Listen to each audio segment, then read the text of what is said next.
Ladies and gentlemen, welcome into the BF War Room, presented by the Buffalo Fanatics. My name is Steve Mathis. You can find me on Twitter at Judge Mathis, and I got myself a crew tonight. I am joined by our BF Draft gurus here, Fern and Donnie. How you guys doing tonight? Excellent.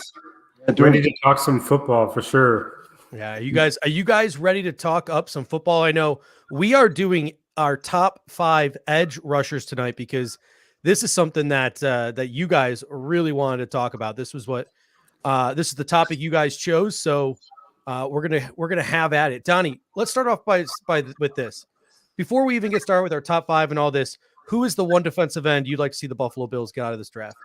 Oh God, I would love the kid from Georgia. Oh my God, Azeez, unbelievable. To me, he is the next Von Miller. When I turned his tape on, his bend, his burst is just incredible and can come off from the outside. And you know, you look at the last game we saw, the Super Bowl. What did Tampa Bay do? They dominated on the edges and they absolutely destroyed Kansas City tackles. So to me, that's where we need to get better is that edge rush. What do you think, Fern? I mean, there's a few guys that I would want, but I think the guy that I would kind of crave most on the Buffalo Bills would be, Jalen Phillips. Provided the injuries check out, it is a bit of a small sample size. There was that he had retired early in his career because he was kind of fed up with his injuries, but he has it all. And I think he's the perfect kind of 4-3 base edge. He's got the size, got the movement skills. He's probably a little more refined than all the other guys who kind of need a bit more development. Obviously he needs a bit of development too. He gets high sometimes, but the season he had, he is pro ready, and I think he can step in here and be a factor, fairly early on. All right. So before we get back to the draft prospects, I think it's a good way to start this conversation is by talking about what we have on the roster right now. And what the Buffalo Bills currently have at edge is Jerry Hughes, Mario Addison, AJ Epinesa, Daryl Johnson, Mike Love, and Brian Cox. Let's start with Jerry Hughes because there are some segments of Bills Mafia. It's not the loudest segment of Bills Mafia, but there are some segments of Bills Mafia that say, if we cut Jerry Hughes, it saves us $7-8 million off the cap. He's not getting the box score sacks that he used to. Are you buying into this argument, Donnie, that the Buffalo Bills should let Jerry Hughes go?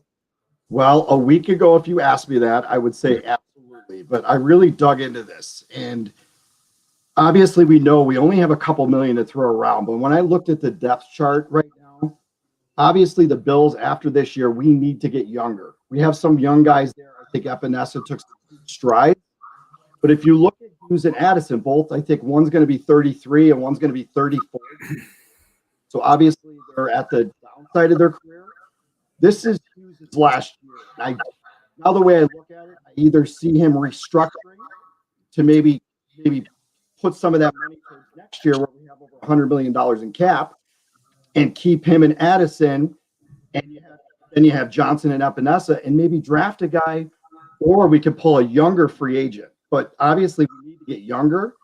But a week ago I would have told you, let's get rid of Jerry Hughes now. But the more I look at it, this team is win now mode. I mean, we have a franchise quarterback, and that's where we need to go. So you need to build around that. And Hughes is a leader on that defense. So do I see them ties? Probably not. Fern, how about you? 100% agree. Here's my take on Jerry Hughes. Let's look at this defensive line last year. I think we can all agree that, it was below average. There weren't enough plays. And when I think of the players on the line that actually made plays, like other than Justin Zimmer with a few splash plays, it was Jerry Hughes. You take him off the roster, we better have some sort of replacement ready, like whether it's JJ Watt or whatnot. But he is too valuable to a team like the Buffalo Bills, who are still close. We're a pass rush in one game away from a Super Bowl. I think that was probably one of the key ingredients, or that was missing in that Chiefs game that we lost. He's too important. He's too valuable to this team. We're paying him right now. I think it's around $9 million. I mean, that's what the price is for a decent above average pass rusher. I think rather than cutting him, I think the bigger question should be whether we could maybe extend him for a year, bring down that kind of cap hit. You get him for 2 years. He can probably retire as a Buffalo Bill, as a leader of this team. And I think there is obviously a bit of a decline that we can expect with Jerry Hughes, but at this point he's not kind of winning with athleticism. He's winning with savvy and smarts, and that sort of kind of thing doesn't decline as much as, say, kind of like pure athleticism. So no, I don't want to cut Jerry Hughes unless with a caveat that we bring in like a very and a replacement of the JJ Watt level or around that type of player. Chevy 1017 comes in and says Epinesa was flashing towards the end, and Daryl Johnson could be solid. We will have depth. And that brings us to the next guy I want to talk about, and that's Mario Addison. It's a pretty significant cap hit, about $4 million if we cut him, but you save $6 million. So Mario Addison, a guy who to me did not look like a $13 million player last year. He was the most disappointing, in my opinion, Buffalo Bill. Do you give him another shot with Starlo Delele, more of a space eater coming back, Fern, or do you let Mario Addison be the two of these guys to walk? See, I think this is where it gets interesting with me, Steve. I think you have a player that was clearly one of the most disappointing players on the roster last year. Didn't make enough plays. He's aging. He seems like he's a guy that is declining. Now, is Starlo Delele going to make a difference? Is he going to free up blockers for the pass rush? I personally would probably, consider cutting him. I don't think this front office, I think they kind of want, we saw what they did with Trent Murphy last year. They kept him around for that kind of big cap hit that's costing us this year. I think they probably want that veteran in the room, and I think they're happier than maybe the kind of like general fan base is with Mario Addison. But with Addison, it's going to, whether to cut him or not, it's going to come down to kind of other moves we make, whether our strategy is to get a young kind of stud in the draft and probably day one or early day two, or whether it's to sign a free agent like, JJ Watt. So there's a lot of kind of factors that you have to consider, but I think, at the price tag, the economics of it, we're going to have some very tough decisions to make.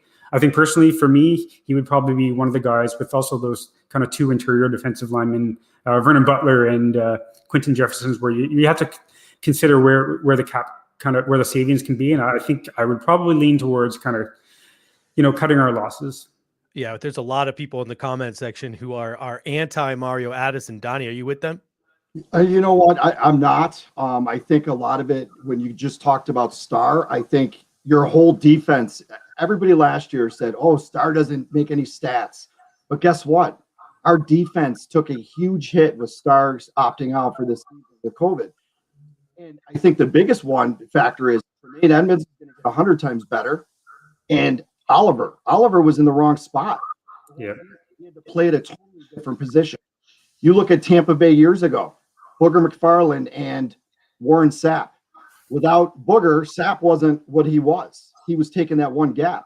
So without Star, two blockers, which hurts both your defensive ends. So to me, I think we overpaid for Addison. I don't think he needed to get that at 33 years old, which is surprising for Bean to do that. But I don't see them cutting ties with him, because his cap hit the following year, which we do have the money, we could actually cut him that year and it would only be a $2 million dead cap hit. So I think we're going to roll with him this year. But like Fern said, there could be some other guys like a Butler or a Jefferson we could cut. And if you really look at it, why not restructure some of these guys? They're going to be here for a while. Maybe Dawkins, maybe Morse. You look at those two guys in restructuring, because there's other pieces we need to fill besides edge, but we need to add edge because we're not getting younger. Yeah, I mean, a team with such limited cap space, you got to free the money where you can, whether it's in restructuring deals, like you mentioned, with guys like Deion Dawkins, who you know is going to be here a long time. The reason I think that Brandon Beane doesn't like to restructure is because when you restructure, you're just kicking the can down the road, and you're kicking a lot of guarantees down the road. You see teams like Philadelphia and New Orleans are in a ton of trouble right now, and that was fine for a team like New Orleans, who Drew Brees was at the end of his career. They were all in. But we can't get into that situation when Josh Allen's 29, 30 years old. We don't want to get into that situation. So a guy like Mario Addison, I'm not down to restructure that dude, because if you push guarantees on that contract back and make it harder for him to get out of that deal next year or the year after, he's going to be way too old to play football. Like, in my opinion, I think the Bills wanted to probably get just 2 years out of him and then cut him loose. But then this COVID situation happened and the salary cap went all awry. But in terms of Mario Addison, in terms of Vernon Butler, those are the two I want to see gone. I'd like to see Quentin Jefferson come back. I'd like to see them. They can't restructure because I believe he's going into the final year of his deal, but I wouldn't mind if they asked him to take a pay cut. You know, it's a COVID season. I know it's a bad look to ask a player to take a pay cut, but what kind of market is there going to be for Quentin Jefferson with all these teams in cap trouble? Quentin Jefferson is a nice, solid 3 technique behind Ed Oliver. We got a ton of 1 techs now in Starr, Harrison Phillips, and Justin Zimmer. But that brings us to the next guy here, and that is AJ Epinesa. He flashed towards the end of the season. Is he a guy who can make us worry less about Mario Addison, or was the fact that he was flashing a lot from the right side maybe, you know, a concern and the reason why we should draft one of these guys or retain a Mario Addison? Donnie, what do you think? See, here's the thing with that. See, Epinesa, and if you look at this coaching staff, they love to rotate their defensive line. So that always helps for Epinesa too, where he could rotate with, say, Addison's a little bigger. He can take on the run better than, say, Epinesa can. He's more lean. He's more your pass rushing type of defensive end. So if we go ahead and we get rid of Addison, who's going to come back into that spot? So where's our rotation going to come from? That's the thing I'm worried about, because you really look at it, we only have I think it's $23 million in our defensive ends. That's not a lot when you look at it, when the depth with the 5 guys we have. So that's why I think to have Epinesa with those 2 guys that are older and those vets, they're just going to help Epinesa grow to be that next step. We have him here for 3 years, so that's great. But his end of the year, he was fantastic. You showed a lot of flash with him, and I think he's got a bright future on this team. Fern, how about you? You know, I'm very optimistic for Epinesa. I'm very optimistic for his growth, but I'm of the opinion that you can never have enough pass rushers. I really think that's, you know, obviously one of the key positions. You know, that's, I think, the second highest probably position in terms of individual salary next to quarterback.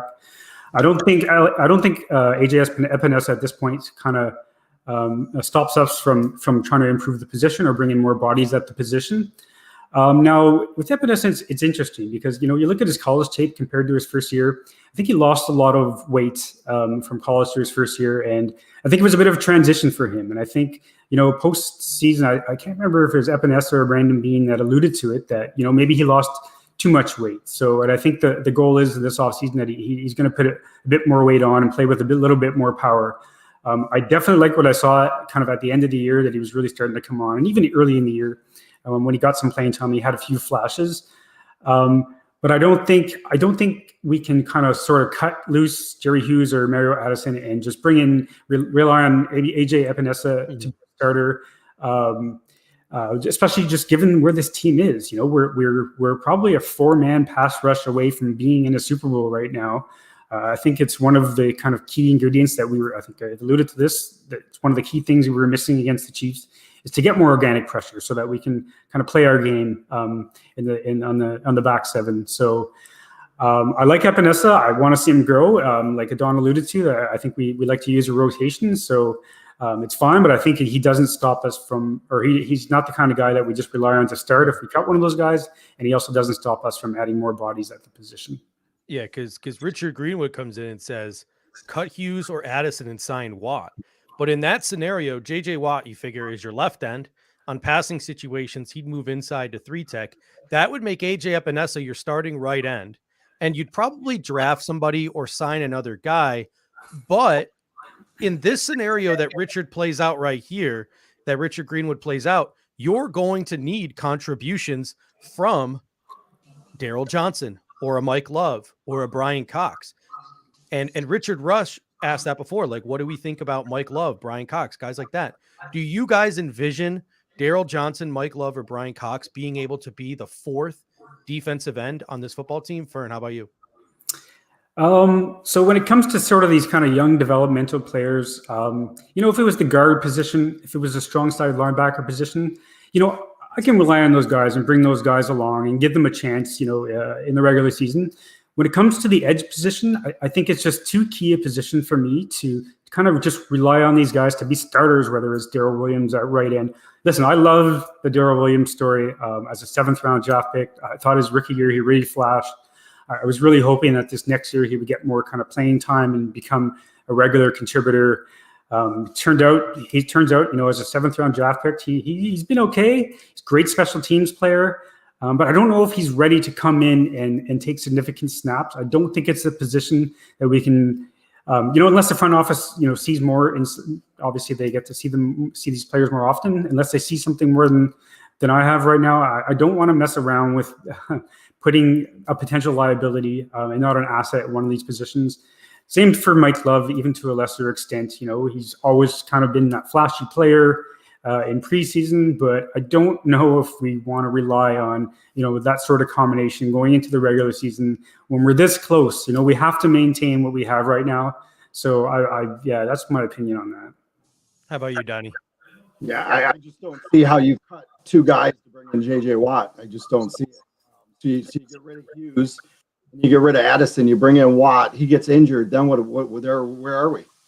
Watt's not the youngest guy in the world. He's never been 100% healthy throughout a season. So then all of a sudden you have Epinesa, Love, or Johnson are your second defensive end.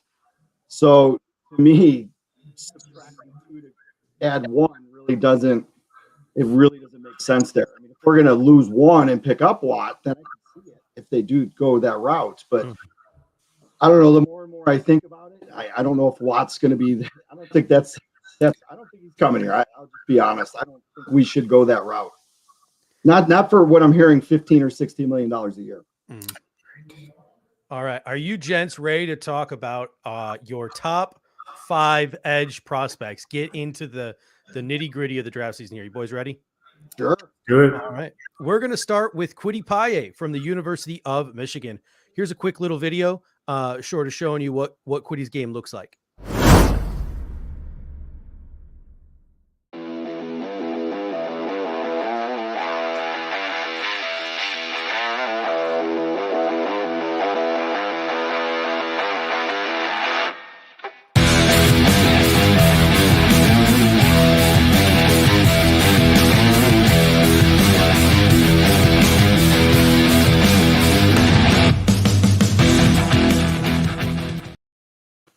All right. So Kwity Paye, the big time edge from the University of Michigan, 6'4", 277. He's got a great backstory. Came from Nigeria. His mother sacrificed a lot to get him to the United States.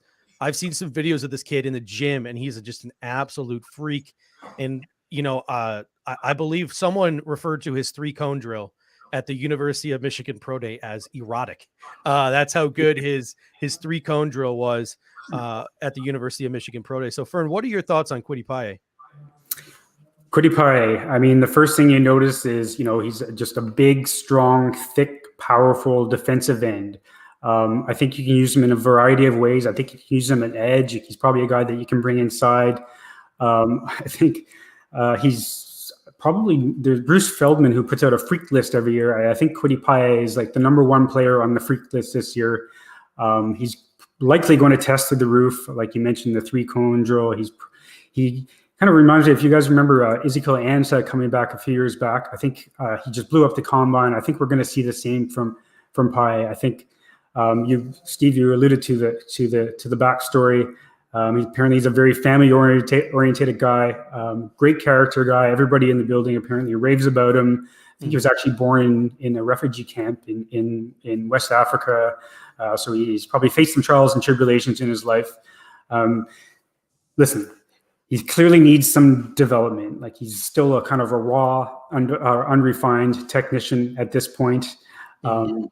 You didn't see, like, for me, when I watched the tape, you kind of waited for those splash plays. You didn't really see it. Like, he wasn't very productive. A lot of the sacks he did have were kind of effort or like long, elongated pass plays where, his effort kind of came through, which is a good thing. He definitely needs a lot of development, but he is, like, as far as upside goes and as far as, the character, you think he's a guy that could develop. Absolutely.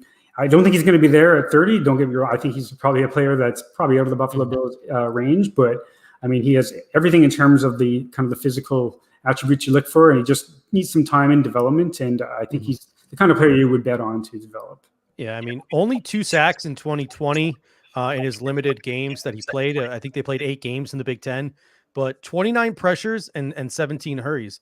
Donnie, what do you like about Paille's game? Well, I like Paille too. Fern hit a lot of it. Really, he could be used. I got him as 1A or 1B, depending on your defense. Do I see him at Buffalo? Absolutely not. I see him being gone in the top 15 picks. When you really look at these edge rushers, it's not really a sexy edge rushing class this year. It really isn't. You don't have those big names like we did in years past. But Paille, the big thing about him, he's a strong kid, very thick, great against the run, definitely go against the pass. He could probably play a defensive end in a 3-4 or a 4-3. So he's versatile when it comes to that. And I know Fern touched on it too a little bit about him going inside. That would be a perfect spot for him to go. I see him in every down. And so I think that'll help him, for the draft. Well, here's my question for you guys, because some people in the comment section hit at it. I believe, you said it as well, Fern, and Dan Kit said, Paille going to be gone early. Here's my question to you. If he slides, I'm not saying slides to 30, but he slides and we're getting into that 15-20 range. Donnie, is he a player that's worth sacrificing a 1st-round pick, a 3rd-round pick, and a 4th-round pick next year to move up and get him? Is he worth it? No, he's not, because what we're looking for is getting after the quarterback. And if I was going to go 1A or 1B, I got him as my 1B. My next player, who I do have that we're probably going to talk about next, he's going to be more of your pass rushing, go after the quarterback type end. So I would not jump up and get Paille, to be honest. No, I wouldn't waste the picks. And we can't afford to do that this year with the way our cap situation is. How about you, Fern? Would you consider trading up for Paille? Yes, if I was the New York Jets or maybe the Jacksonville Jaguars. But we are not in a position. I think I think it's the writing's on the wall that we're probably going to lose Matt Milano. I think Darrell Williams is going to be a challenge if he wants to test the market. I don't think we're in the position to trade up for many players unless it's like a very special player. And, I do really like Kwity Paye, but, he does need some development, and we have too many needs. We're in the boat. We're in the position where we should be thinking about trading back rather than trading up. Fern, your neighbor's got a question for you. Kevin Garrard coming in saying, is he a plug-and-play guy, or do you consider him more of a project like Rashawn Gary? What's going on, Kevin? That's an excellent question. I think he is, because of his physical attributes, I think he is a plug-and-play guy, but you also have to be patient with him. I think he just got the base strength and power that he's going to play probably early on. I think he's probably a little more developed in Rashawn. I think he'll have a little more impact early on than Rashawn Gary, but plug and play guy. But he's probably more of. I don't think you're going to see production, and I think he's going to need some development his first year or two. But I think it's because of the speed to power element and the base strength. I think he is a guy that can play early on, and whether it's in a rotation or not, I think definitely he's a guy that's probably going to be playing his first year. All right, let's get to our next prospect here. Play a little video for you guys. It is Gregory Rousseau from the University of Miami.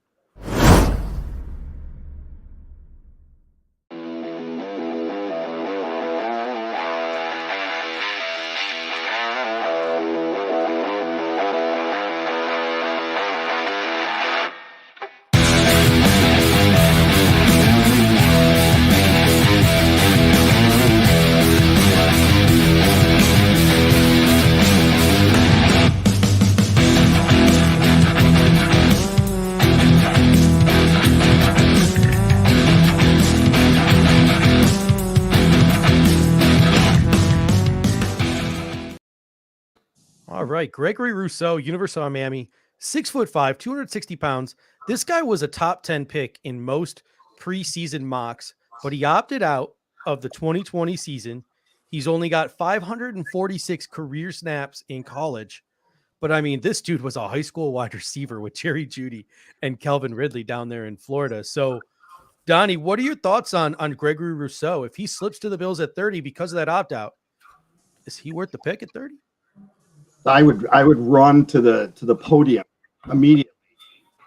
Do I see it happening? Absolutely not. But he would be a perfect fit to bring into Buffalo. A lot of people don't know a lot about Rousseau because he sat out 20. So, but in 19, he was second behind Chase Young in sacks at the University of Miami. So, I mean, he had 15 and a half sacks in 2019. And the more and more I watch the Miami film, and I'm sure Kevin's cringing as he's hearing it, they would have by far had the best defense hands down in the country. Rousseau is everything you look for in that type of an edge rusher. And the big thing everybody asks, is he raw? Is he a one-year wonder?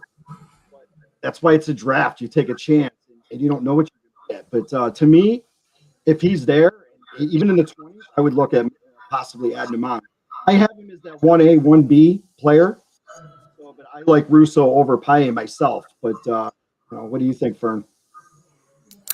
So I know I alluded to Jalen Phillips earlier, who's kind of my pipe dream for the Bills if we do select an edge rusher. But I have Greg Rousseau ranked as my number one edge rusher. The funny thing with Rousseau is I actually watched him last spring or last fall. It was actually Kevin that kind of got me on him. He's like, you got to watch this Rousseau kid from Miami. So, I watched him. At the time, he was kind of considered a top 5 to top 10 prospect. I was a little down on him. I said, top 5 or 10, you see the talent, but he is extremely raw. He doesn't know what he's doing yet. He doesn't have that power game element to his game yet. But now I think over the last year, I don't know if they've forgotten about him or if other guys have risen, but the fact that he's kind of falling down draft boards, even though he hasn't played, is nonsensical to me. And I don't think the NFL is going to be as low on him as I think the NFL is probably going to be a bit higher on him. And I don't expect him to get to the Buffalo Bills, but I would absolutely be happy with Rousseau in a Buffalo Bills uniform. When I look at him, I see a 6'7", 260 pounds. He kind of reminds me of maybe an underdeveloped JPP. That's very high praise, but you see the body type, the long arms. He played at left end. He played nose tackle for Miami. Like Don alluded to, 15 and a half sacks. Now, I know doing some digging, I see that his sack to pressure rate, he had quite a few sacks to that pressure rate. That could be a bit of a red flag, but it also could mean he's a good finisher. And, we know that we have Jerry Hughes on the roster, who's a bit of the opposite of that. So how good a compliment to Jerry Hughes would that be for a guy that, gets pressure and gets sacks? But again, a guy that needs some development. You really wish he would have played this next year. I think Daniel Jeremiah alluded to it, that he really saw throughout his junior year, you saw him get stronger and more powerful. And that's kind of my biggest concern with him throughout the year. So, I didn't watch his games consecutively, so I didn't see that. But this is a guy with a lot of talent that's probably going to need a bit of time, but love Greg Rousseau as a player. Yeah, for sure. And I think the biggest selling point for me is his ability to flip inside and play that 3 technique. Because if we do have to cut Quentin Jefferson, it's slim pickings at 3 technique behind Ed Oliver. Like, who's it going to be? Harrison Phillips? Like, who are the Buffalo Bills going to put in those pass rushing situations on the interior of the defensive line? So that's a huge selling point, I think, for Rousseau when it comes to, the Buffalo Bills and having him up their draft board. A couple people mentioned they don't think he's going to get to 30. Who knows? If you go and you talk to like the PFN people, they say there's no chance in hell. And if you go and you talk to the Draft Network people, they have him slipping. So all of these websites have their sources. A lot of these websites have their opinions. I've seen him slipping in a lot of mock drafts, but everyone could be dead wrong. And this guy could be a top 10, 15 pick like he was in the preseason mocks, but who knows? All right. That brings us to our next prospect here, Azeez Ojulari. And Donnie's going to check out and try to come back, I think, with his phone, see if we can get a little better audio from Donnie. How you doing, Donnie? I'm good. All right. I think we got the audio problem fixed here. So I think we're good now. All right. So Our next prospect is going to be Azeez Ojulari. And here's a little clip of what Azeez can do.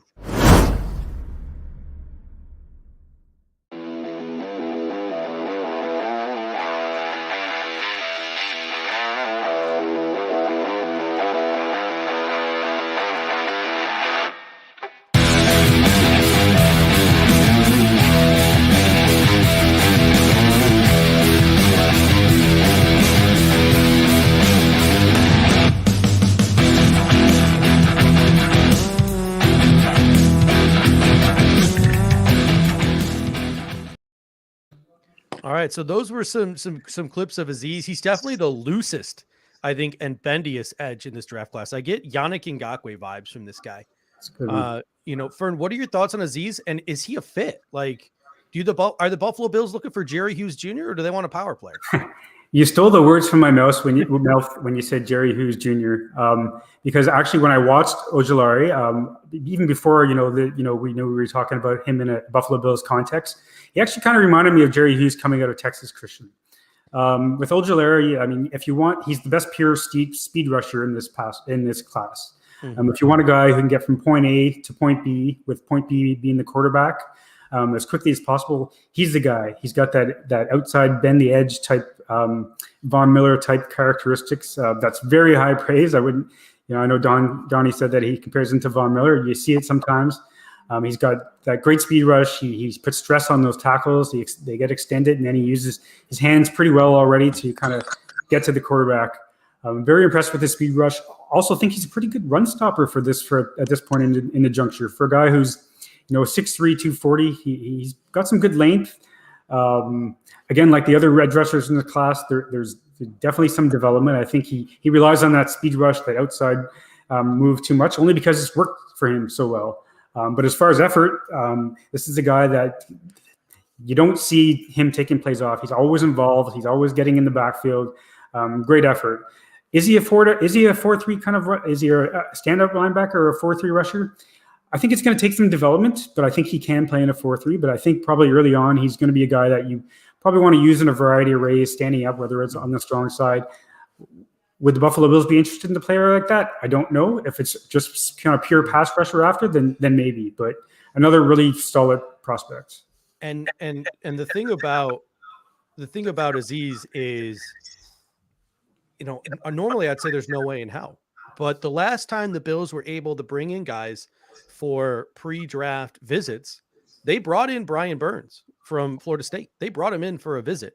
I thought there was no way in hell the Buffalo Bills would even look at or touch Brian Burns, even though he was my favorite edge a couple of years ago. And they brought him in for a visit the year they drafted Ed Oliver. So maybe the Buffalo Bills are looking for the bendier edge. My biggest concern, though, is, AJ Epinesa dropped all that weight. He looked better as a right end. And if you have Jerry Hughes at right end, you have AJ Epinesa at right end, you ain't putting Ojulari on the left side. That's the side you really want setting the edge. That's where you sort of want a power player. So Don, what do you think of Azeez's game, and do you think he's a scheme fit? Oh, I like Azeez's game. He's probably moving up the most out of any edge guy I've seen in this draft class. It would not surprise me to see him go second. The more and more I've been listening to more and more college prospecting out there, Azeez is getting just high regard. I went back and watched some of his video, and I'm a big SEC guy, being a Gator fan. So I got to see a lot of Azeez this year. He just flashes on film. And, you go back and you watch the Peach Bowl where they played Cincinnati. I guarantee that offensive tackle wanted to go home and sleep for a year. He had 3 sacks, and they didn't know what to do. Cincinnati had no idea how to take care of Azeez in that game. He just absolutely dominated from the staff. So everything I've been watching with him, it just keeps, that's why I see that Von Miller type player. I'll never say they're exactly like that, but I remember when Von was at Texas A&M. I remember that bendy guy, and I was like, oh, the Bills could possibly get him, and Denver took him, and then we took Marcel Darius, and I thought we were going to jump on Von, and this would be a good guy to get. You want to go after the quarterback? This is a guy that goes after the quarterback. He's not going to be there for the Bills at 30, but it's really good to talk about. Maybe it's a guy they really, really like, but to me, he's shooting upwards more than moving back. And we got Hot Chocolate 244 coming in saying, Jerry Hughes Jr., do you want to use a first round pick on a guy that gives you 5 sacks a year? Or do you mean he's better than Hughes? I think that's a little bit of box score scouting there. I think if you look at Jerry Hughes, number one, I think he's gotten a lot better in his all around game. He's really good at setting the edge for a guy his size. And that's something that Sean McDermott wants. He wants his defensive linemen to set the edge. So they have other responsibilities than just rushing the passer. Also, the Buffalo Bills only usually rush 4, sometimes 5 guys. And when they rush that 5th guy, it's usually a linebacker or it's usually a corner or a safety. The Buffalo Bills don't do a lot of sort of the, massive blitzing situations that are going to cause offensive linemen to really break down and allow a guy like Jerry Hughes to rack up the sacks. The Buffalo Bills just simply care about rushing 4 guys, and they care more about causing pressure and forcing pressure than they do about actually taking the quarterback down. So I do think that's a little unfair to Jerry Hughes because, let's face it, he's been our best edge player for the past decade. When there was a scheme that allowed for sort of that havoc along the defensive line, when Jim Schwartz was here, when Rex Ryan was here, the dude racked up sacks like crazy. That's just not the system that Sean McDermott runs. Unless we bring in an absolute freak, like a freak of nature, like a Myles Garrett, ain't nobody racking up big sacks in this scheme of Sean McDermott. So I think that's just a little unfair to Jerry Hughes. And if Ojulari's career turns into Jerry Hughes Jr. and he puts up the same numbers and has the same skill set that Ojulari or that Jerry Hughes has, I think he'll have a very successful career. Somebody asked right here, just real quick before we get to our next prospect, would you rather have JJ Watt or Trey Hendrickson? I'm a big fan of Trey Hendrickson, but I'm going to go with JJ Watt, and here's why. You're going to have to invest a lot of term in Trey Hendrickson. And this is a guy who a lot of people say, well, he's an effort player who has sort of racked up sacks at the behest of his other teammates. His other teammates have generated for him. While I like Trey Hendrickson, the player, and I think Trey Hendrickson can be very good, there's a risk giving that term. So unless you think Trey Hendrickson's the heir apparent and can be your alpha defensive end for the next 5 years, I'd rather go with JJ Watt, who you're only going to be on the hook for 1 or 2 years. And I like Watt's versatility to kick inside as well. So even though I like Trey Hendrickson, the player, I would go for, I think, JJ Watt before Trey Hendrickson. All right. That brings us to our next player here, and it's Fern's favorite, Jalen Phillips. So let's take a look at Jalen Phillips and his game.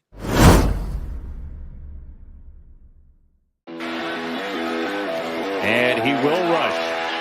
Hoffman is sacked. He's dropped. Jalen Phillips, the UCLA transfer.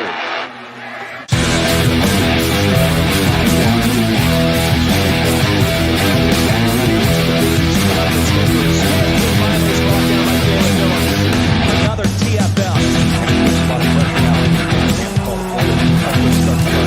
On path and B was swarmed. Jalen Phillips made in the back of the net.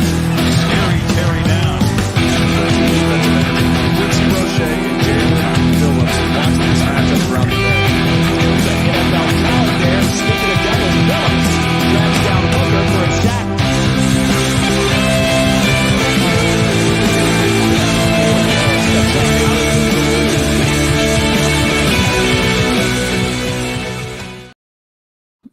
Somebody coming in saying the clip music is way too loud. My bad. Next time I will, I'll turn the music down a little bit. All right. So Jalen Phillips coming in next. This dude is 6'5", 258. UCLA transfer, almost gave up football because of injuries and stuff early in his career. Fern, why is he one of your favorite defensive end prospects in this draft? Well, the first reason he's one of my favorite edge rushers in this class is because I think we actually have a chance. I think he's a guy that might be on the board at 30. But it's not because of his play. I think if you look at, all the edge rushers in this class in a vacuum and just look at their 2020 film without knowing anything else, I mean, you come away with this guy as a top 10 prospect. He's got everything. He's got the size.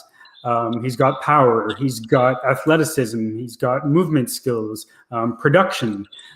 He's a really good run stopper too. Like, I really like how he's kind of patient in the run game. He diagnoses plays and then he's pretty quick to react. He had an excellent season. I think he had 8 sacks, but definitely had some more pressures than that. He's got it all in terms of what you look for in a starting kind of 4-3 end. Now, of course, the big elephant in the room with Phillips is the injury history, and the injuries were to the point where he actually wanted to retire or did retire from football. Another thing is it's a small sample size with him. Really, he only has that 1 year production. We're not going to be privy to the medicals. We're not going to see kind of those behind the scenes things. So we don't know how that's going to play out in the background. But it's kind of like a risk question. Like, how much risk do you want to take with a pass rusher with his kind of upside? If he's staring at us on the board at 30, I think he's a guy that, as a general manager, as recognizing how important pass rush is, recognizing that we're, as we talked about, we're aging with pass rushers. It was an underwhelming unit. He's a guy that we should consider. Yeah, and here's the thing about Phillips too. Phillips is the kind of guy where, and call me crazy if you want, he's the kind of guy where I feel like he could drop into the 3rd or 4th or 5th round, and people are gonna be like, what the heck? Like, why is this guy dropping? And it's just as you alluded to. We're not privy to the medicals that teams are. And every year there's 1 or 2 players that sit on Mel Kiper's big board like 3 rounds longer than the entire nation expects. And everyone's freaking out that their team is passing on him. But most teams have them completely off their board or off their board until a certain round, like the 4th round, because they're worried that their career might not last that long. So yeah, it's great for you to point that out. And Dan Kid as well in the comment section with the comment about his concussions. Donnie, what do you think about Jalen Phillips? Yeah, it's Fern's hit it all right on the head. I mean, it's easy to really like him and watch his film. And the best thing about him is, he's a hardworking player. He was a leader on that, on that defense. And without having Rousseau this year, he had to take that, that leadership on the defensive line. If you had both of those guys playing, holy man, it would have been unbelievable. And then you look at Roche too as the 3rd guy. The best thing about it, he can play in the dirt. He can stand up. He had 10.5 sacks the last year, which was very, very productive on that year. But he's a run stopper too, which is good. So you got an all-around player at that 30 spot. It's like Fern said, you would have a nice future with 2 young, up and coming players. Like you got Epinesa and you would have Phillips. So I could see him going that route. I mean, obviously we got 2 guys on the, the back end of their career. So we have to grab an edge guy early. We do. So in that 30 or in that 60 spot, right in that area, we're going to have to grab one there, either way. Yeah. And, as Fern alluded to, I think he's the most well-rounded edge. Mm-hmm. What you can see when you watch it, some of these guys like Ojolari and Rousseau, it's like, let's just get around the edge. Let's be our man around the edge and get to the quarterback. When you watch Jalen Phillips, he seems like he has a pass rush plan. He thinks about what he's doing and he attacks the tackles in different ways. He's got that three technique flex as well. Really violent, active hands. So I think he's the best all around player. I think he probably gives you, of all these edge rushers we're talking about, maybe outside of like Ojolari going to a 34 team and just being able to pin his ears back on every play, I think this is the dude who gives you the most plug and play ability to play in the National Football League right away and play a ton of snaps in Jalen Phillips. And that brings us to our last of the Big Five. And then we're going to talk about some guys after. Our last guy of the Big Five here is Jason Away from the University of Penn State, another Big Ten guy.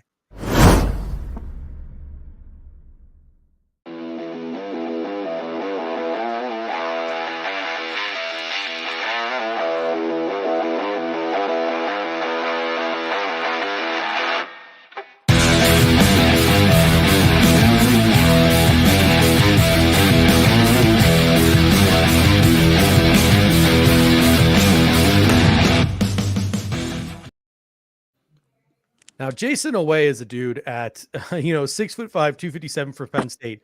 He's the traits guy. He is the rawest of all of these guys we're talking about. But when you look at this dude, like he is a freak. And he ran a 4.33 40 at Penn State's pro day. So, Donnie, let's start with you. Jason Away, what are your thoughts on him? So it's funny because when me and Fern and I were talking about our prospects for the first round, I actually had Away I had him in my first round. So I had him and Phillips right around the same. He could move up just because of his freak nature. You run a 4.3 as a 245-pound defensive end. That's ridiculous. I love his reach. I love his length. let's be honest, Penn State was horrific this year. They were absolutely terrible. The Big Ten all around with the whole COVID situation, it was very tough for, him. Parsons sat out their number one defensive player. So he had to take a little bit of that role as the leader of the defense. But I really like this kid a lot. I think he's got a lot of potential, but I wouldn't throw him on to be a starting defensive end immediately. He is still raw. He really is, but his upside, I think, is really big. Yeah, Yankee Kid coming in saying the Josh Allen of edge rushers, physical tool, and that needs some coaching. I like that comp a lot. Like, this dude is just a ball of clay. Can he be molded, Fern? Well, I mean, the first thing you notice with Away, watching his film, is the flash plays are extremely high level. You see that speed on certain plays. You see a 260-pound guy. He should not be moving at that speed. He can get around the edge. You see those from time to time. Can he be molded? Well, here's my question with Away, and I've been doing this kind of amateur draft scouting thing for a while now. And one thing I've learned, I always fall for these kind of traitsy pass rushers that have all the athleticism in the world that show those flash plays. But, there's the one kind of biggest indicator for me at the next level of a guy that's going to turn an L in the next level is kind of consistency and effort, I call it. A guy who from snap to snap, you see, doesn't have to be a play, but you see the effort. I don't know if I see that with Away. Now, it could be just because he's raw and he doesn't have a plan and he doesn't know what he's doing yet. That could be the case. But I watch some plays and I don't see, even from play, like in between a play, I don't, sometimes his effort sometimes worries me. Now, again, it could be just not having a plan or something that can be learned. If it's just a lack of development.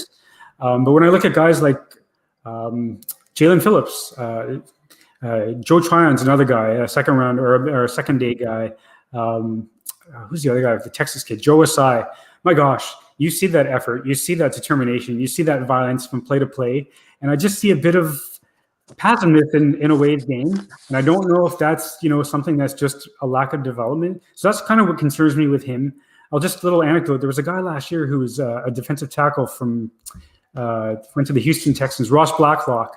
You saw the splash plays. You see those plays, and you think if you watch just those plays, this guy can be a top 10 draft pick. But he just didn't do it, from play to play consistently, and he didn't really have a good first year.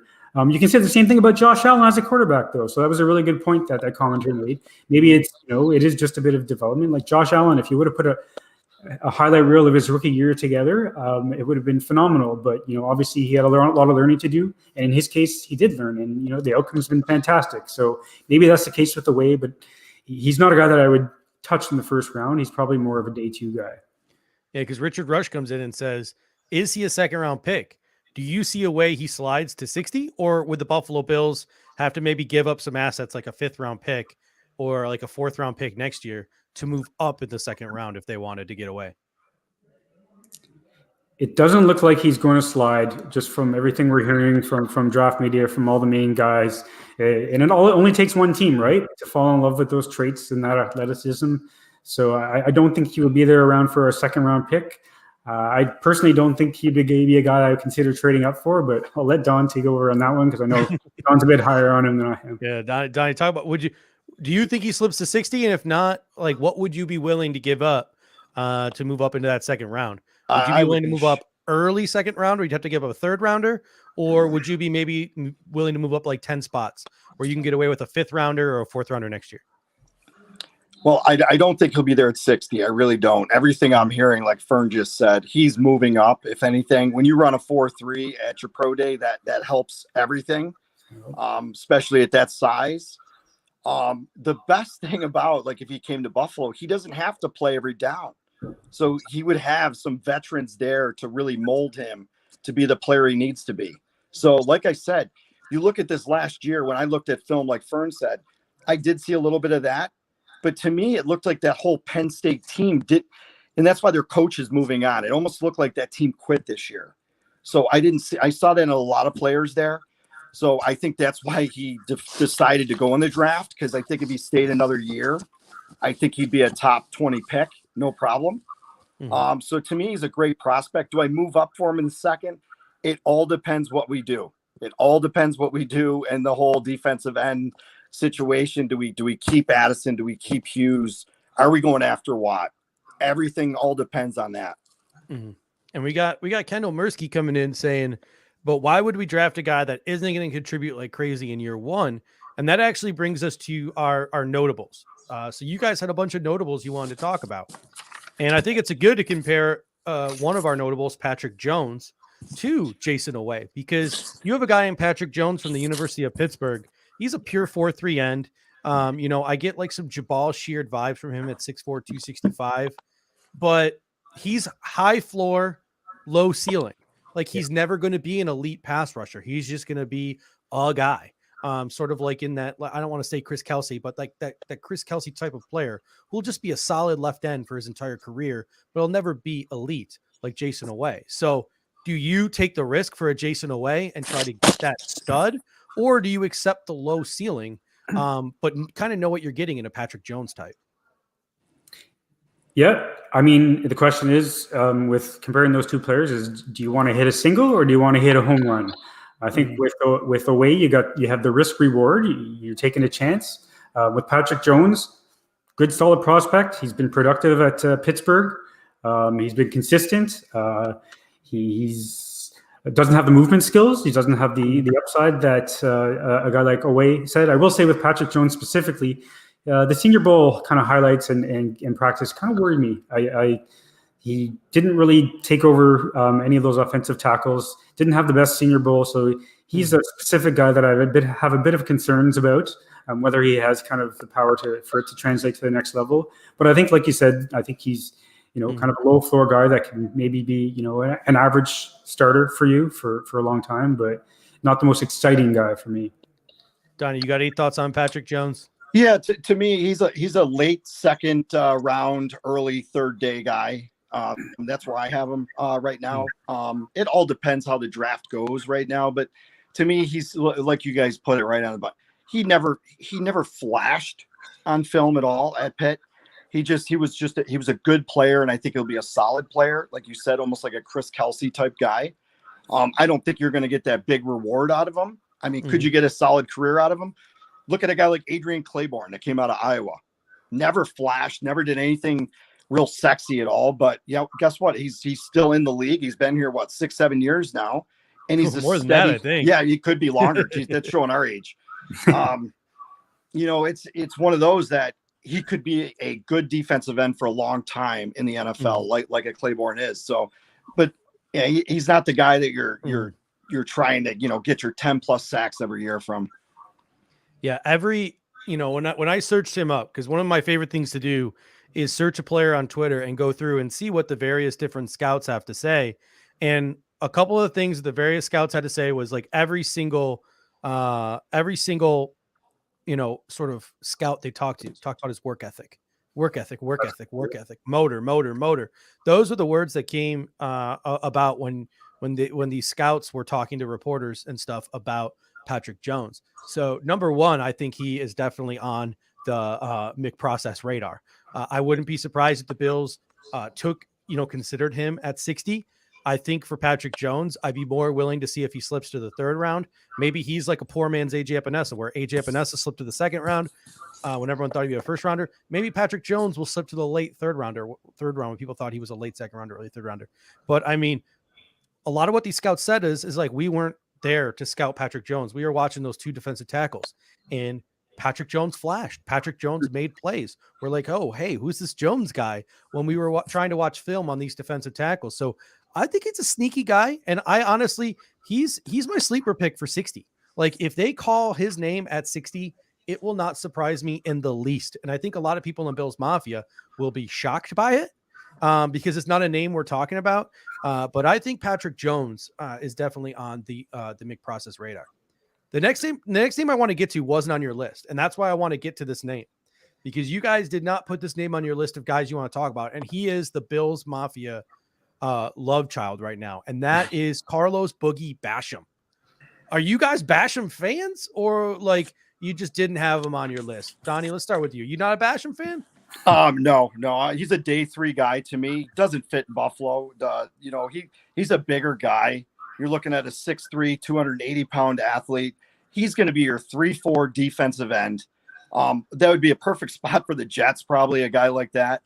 I watched some of them, and I did do some film study on him.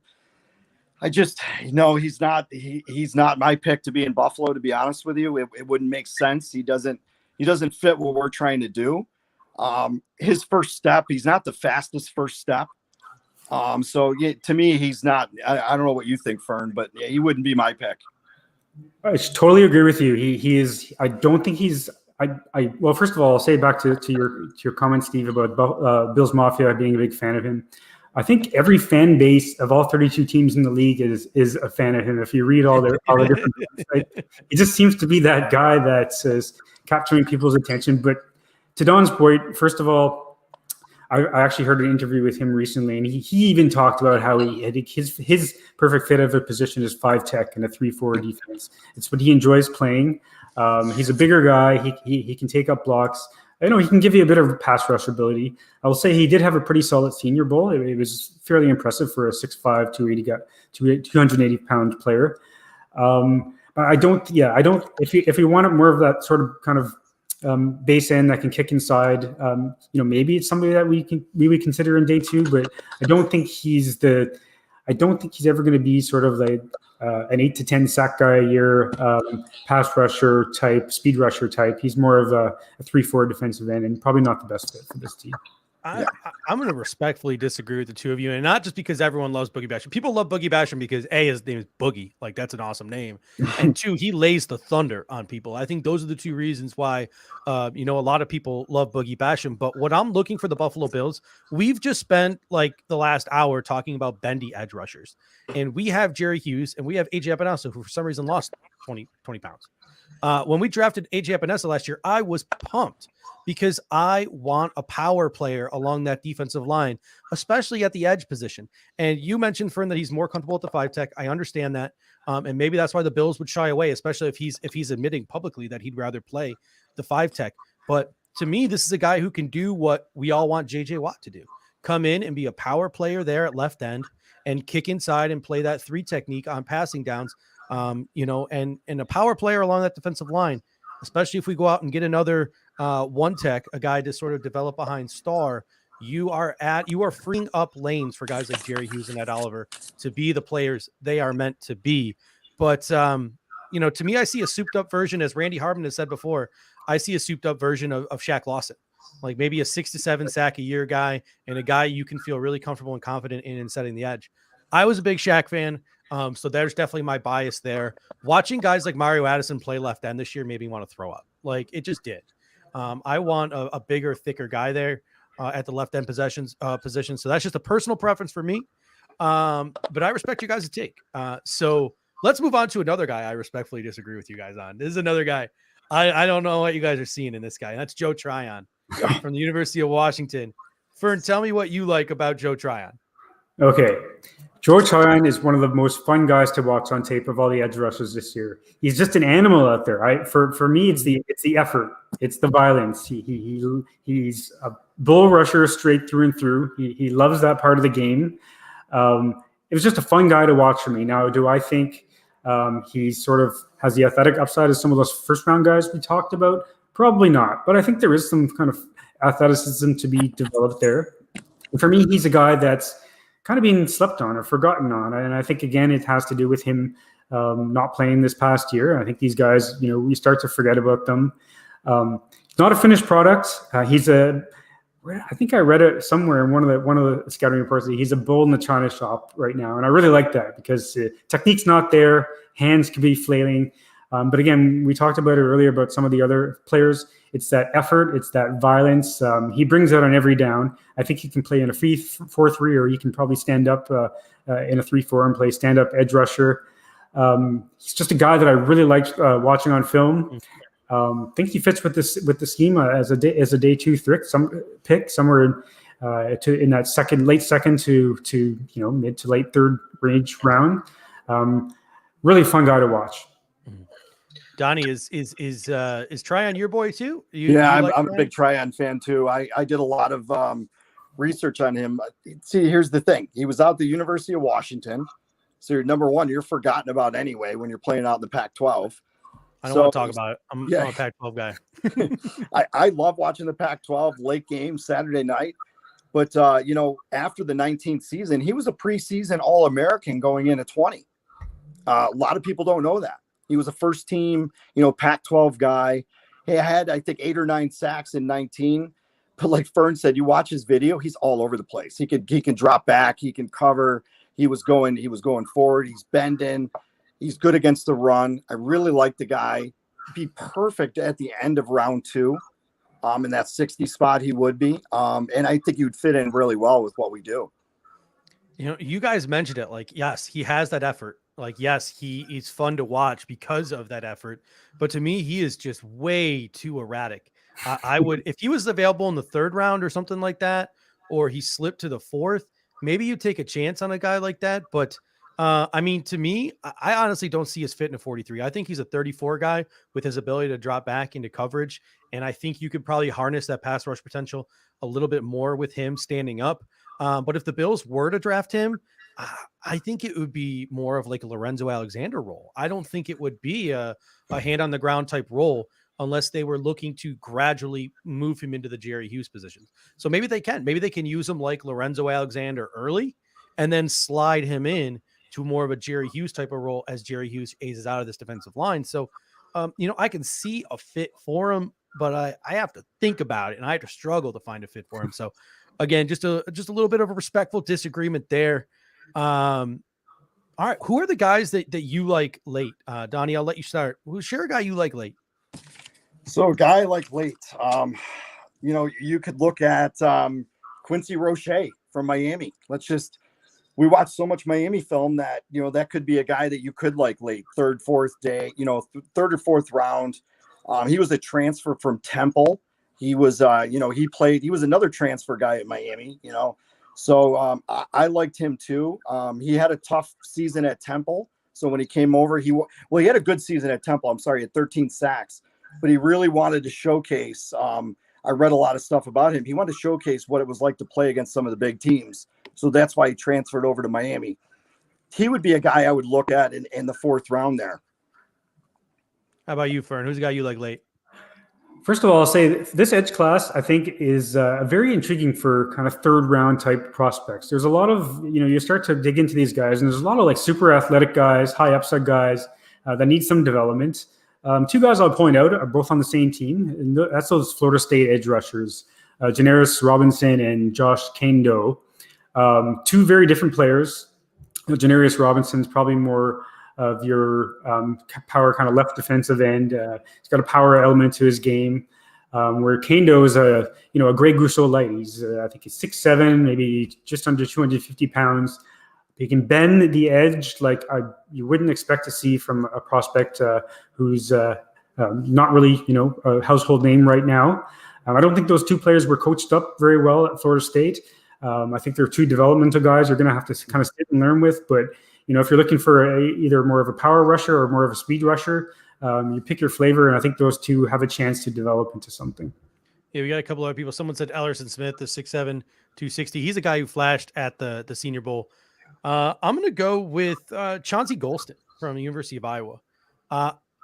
People keep telling me this guy is a 5th or a 6th round pick, and I'm just not buying it. I think if this guy doesn't go in the 4th round, if he slips past the 4th round and he's sitting there for us in the 5th round, we would be absolutely insane unless we've already picked a defensive end not to pick up a guy like Chauncey Golston. AJ Epinez's teammate at the University of Iowa. This guy's he's a power rusher. Like, don't get me wrong. He's not a finesse rusher. He is a power rusher. He slides into 3 technique on sub packages. And if you watch this dude's tape, his run defense is absolutely outstanding. He sets a powerful edge, and he's got no problem stacking and shedding. So he's a guy who can come in. He can be the 3rd or 4th guy in your defensive end rotation, and he can play a role. Like on a team that likes to rotate defensive linemen so much, he can get some big play. He can get some big play there at defensive end, and he can shift inside on defensive tackle too. Randy Harbin coming in. Randy does this to me every show, and he gets me every time with it. the biggest sleeper in this class is defensive end Craig Taintich, from the University of Ball State. Ain't itch. All right, so Google you him. almost had me looking him up the first time you did that to me. So, all right, gentlemen, any other sleepers you guys want to get off your chest here before we go? One thing I'll point out is I'll just echo your thoughts on Chauncey Golden. He's a guy, probably the guy next up that I would have mentioned. So good pick there. And Ellison Smith. I'm trying to think of another name, but I like Jonathan Cooper from Ohio State. He's pass rush only. He's not very stout against the run right now, but I do like Jonathan Cooper's upside. For sure. Yeah. I know the Draft Network guys are very high on him. How about you, Donnie? Anyone left in the Yeah, in the maybe a day 3 guy, Ronnie Perkins from Oklahoma.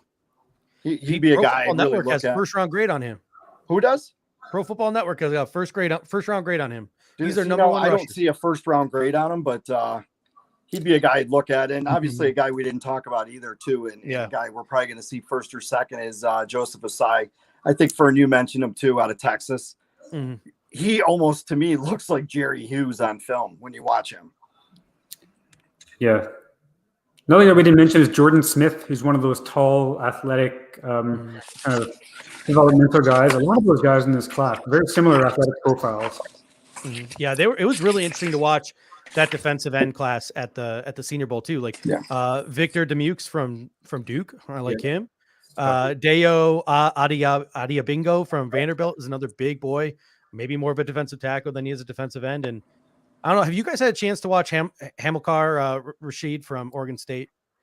He's a 34 guy, right? Is he a 34 guy? He's an undersized guy. I don't think he can play with his hand in the dirt. He had a very disappointing year. I think the year before he had a very productive monster. Year. Yeah. This year, I don't know what went wrong, but he was invisible at times, and he really is falling down draft boards, but I don't think he's a fit. Yeah. Gentlemen, it was an absolute pleasure. We're going to have to do this again sometime with another position group one of these Saturdays. But ladies and gentlemen, for Fern and Donnie and myself, this has been the BF War Room. We will be coming at you every Saturday evening, and every week we'll be talking a different position group. And as we get closer to the draft, we'll be bringing it all together. So thank you so much, ladies and gentlemen. And until next time, go Bills. Go Bills. Go Bills.